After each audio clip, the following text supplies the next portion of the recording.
ధర్మ సమాజ్ పార్టీ హైదరాబాద్ జిల్లా నాయకులకి, ఎలక్ట్రానిక్ ప్రింట్ మీడియా పత్రికేయ మిత్రులకి జై భీమ్, జై కాన్షీరామ్, నమస్కారం. మొన్న ఆర్ఎస్ ప్రవీణ్ కుమార్ గారు ధర్మ సమాజ్ పార్టీ రాష్ట్ర అధ్యక్షులు డాక్టర్ విశారదన్ మహారాజ్ గారి మీద చేసిన అనుచిత వ్యాఖ్యలు, విమర్శలు వెంటనే వెనక్కి తీసుకోవాలి. వ్యక్తిగతంగా ఆయన మీద చేసినటువంటి దుర్మార్గపు, అన్యాయపు మాటలన్నింటినీ వెంటనే వెనక్కి తీసుకోవాలి. 4 రోజుల్లో బహిరంగ క్షమాపణ చెప్పాలి.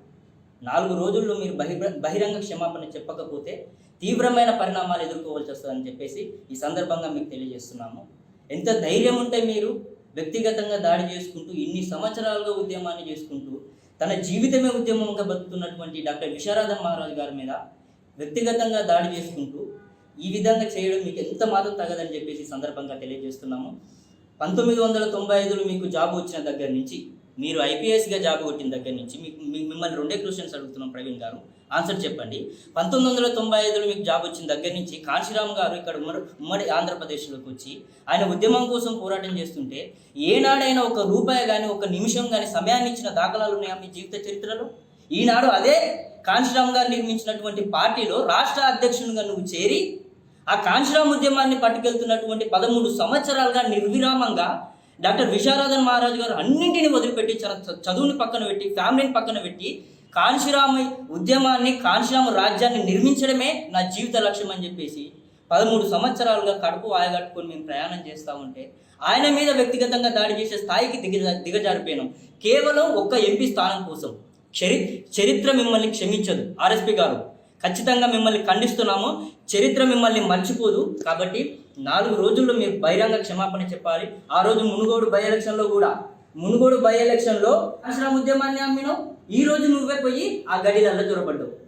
కాన్షీరామ్ ఉద్యమం బహుజన ఉద్యమం అంటే గడిలలో గుడిసెలను తీసుకుపోవడం కాదు ప్రవీణ్ గారు. గుడిసెల దగ్గరికి గడిలను తీసుకురావాలి. అది కాన్షీరామ్ ఉద్యమం అంటే. నేర్చుకోండి. మీకు రాజకీయాలు తెలియకపోతే, రాజనీతి తెలియకపోతే, కాన్షీరామ్ ఉద్యమం తెలియకపోతే, మీకు అంబేద్కర్ సిద్ధాంతం తెలియకపోతే డిఎస్పీ గ్రామ స్థాయి కార్యకర్తల దగ్గరకు వచ్చి నేర్చుకోండి. మేము నేర్పించడానికి సిద్ధంగా ఉన్నాం. ఎవడు ఏ అవలేగాడు అన్నాడు సైకోలని మాట్లాడినవాడు? ఏ అవలేగాడు? ఎంత ధైర్యం ఉంటే మాట్లాడతారు సైకోలని? కడుపు కట్టుకొని 13 సంవత్సరాలుగా తిండి లేక, బండిలో పెట్రోల్ లేక ఒక్కొక్క గుండె దగ్గరికి వెళ్ళి నిర్మాణం చేస్తున్నాం. మేము ఒక్కొక్క గుండె దగ్గరికి వెళ్ళి బహుజన సిద్ధాంతం అంటే ఇది, అంబేద్కర్ సిద్ధాంతం అంటే ఇది, కాన్షీరామ్ చేసిన పని విధానం అంటే ఏంటి అని చెప్పేసి మేము నిర్మాణం చేసుకుంటే ఈరోజు 1000 మందిని తయారయ్యి అమ్ముడు పోయే వ్యవస్థని మేము తయారు చేస్తూ ఉంటే మమ్మల్ని సైకోలు, మమ్మల్ని చీడ నీడ అని చెప్పేసి విమర్శిస్తావా? మిమ్మల్ని చరిత్ర క్షమించదు. మీరు గుర్తుపెట్టుకోవాలి. 4 రోజుల్లో మీరు బహిరంగ క్షమాపణ చెప్పకపోతే తీవ్రమైన పరిణామాలు ఎదుర్కోవాల్సి వస్తుందని చెప్పేసి హైదరాబాద్ జిల్లా కమిటీ నుంచి హెచ్చరిస్తున్నాము.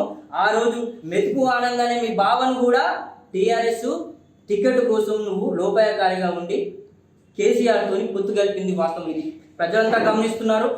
మొన్న జరిగినటువంటి అసెంబ్లీ ఎలక్షన్లో ఒకే ఒక్క సీటు కోసం కాంగ్రెస్ తోని మిగతా 20-30 స్థానాలలో నువ్వు రూపాయకారంగా పనిచేసినావు. కాబట్టి చరిత్ర మిమ్మల్ని క్షమించదు. ఎంత మాత్రము మేము సహించబోము. క్షమాపణ చెప్పేంత వరకు మేము దీన్ని తీవ్ర స్థాయిలో